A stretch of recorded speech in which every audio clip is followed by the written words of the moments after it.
Hey, and welcome to Gen X Grown Up. I'm George. I am a Gen X Grown Up.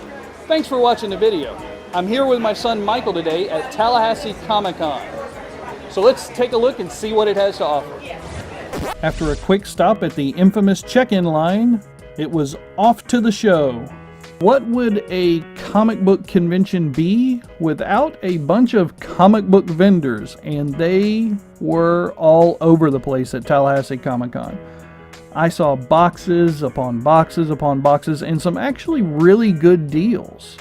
And you know, we wouldn't have any comic books without the comic book artists, and that's probably one of my favorite parts of any comic book convention. Getting to see the different artists, getting to watch them work, getting to watch them interact with their fans who have been following them for years as they move up and down in the comic book industry.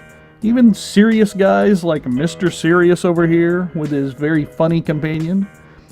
And one of the premier comic book artists that I saw at the convention, one of my favorites, was a guy named Mark Maddox. He's a local Tallahassee guy, and we're going to try and do an interview with him for Comic Sans in the future. And you know it's not going to be a comic book convention or a sci-fi convention without your cosplayers, and they had some great ones here at Tallahassee Comic Con. You had everybody from Harley Quinn and the Joker all the way through to Zombie Girl with her little teddy bear. I think she might have been our favorite. And here's a quick little interview with the creator of Guano Guy. All right, so tell me a little bit about your book. So Guano Guy, I like to think of it as Seinfeld with superpowers. I got a cast of jerks who don't know they're jerks. Guano Guy is basically out to help himself through being a superhero.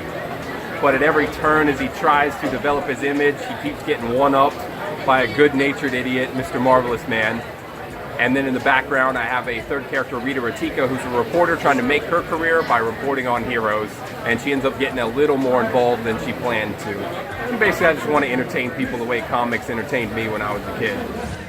It was really great to head outside and watch some live-action role play. These guys get dressed up in full armor and beat the crap out of each other. It's a lot of fun, although I'm happy that I wasn't dressed up in all that in the heat that we had that day, so hats off to the LARP Players. Celebrity Row had a lot of different guys like Rich Bonk.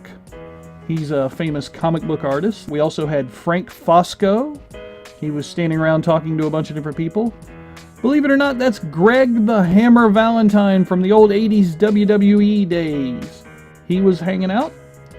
You also had Bill Kelly. Bill Kelly has been in a lot of different stuff like Bloodline and Ballers, as you can see. He's been in 24 Legacy. Really nice guy.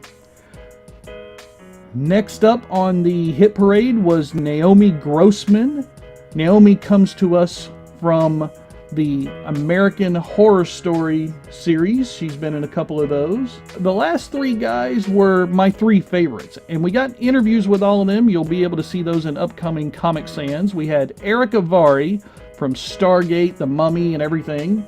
We had John Anderson, who was in Stranger Things 2, and he was also in Guardians of the Galaxy Volume 2. And last but certainly not least, my favorite guy of the day, Ming Chen from AMC's Comic Book Men. R2-D2 and a Stormtrooper made an appearance courtesy of the 501st Legion. They had a lot of stuff on display. No, not the Ghostbusters guy. He was just there enjoying everything like I was. But you can see all the cantina heads from different creations that these guys make themselves. It's really amazing how great a job they do.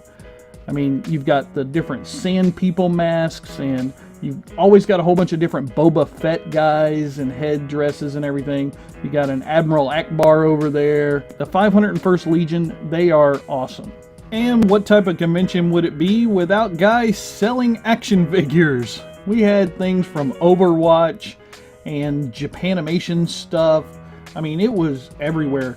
There were tons of different vendor booths selling all kinds of things. I was really surprised. I mean, you even had things like jewelry, plush dolls were everywhere. Of course, pop vinyls. You never go into a convention without seeing pop vinyls. One of my favorite vendors was this guy who was hand painting custom Minion figures.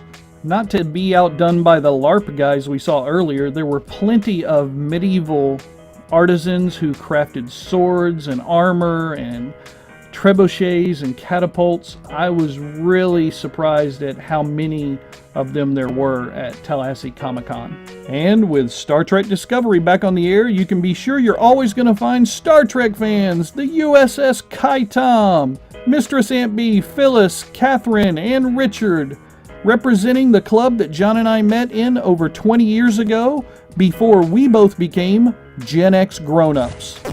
Hey, thanks for watching the video. Remember to click subscribe and enable those notifications so you won't miss our next video. And we want to know what you guys think about Tallahassee Comic Con or other comic conventions that you've gone to. Leave us a comment down below and share your experiences with us. Don't forget to click like, that thumbs up button down there, and remember to share this video with your friends wherever it is that you hang out online. Thanks, and we'll see you guys next time. Don't you know that you're a grown-up? No games, no puns.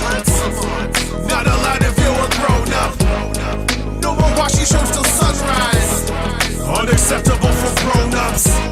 Your dinner cannot just be french fries. Basically, life sucks.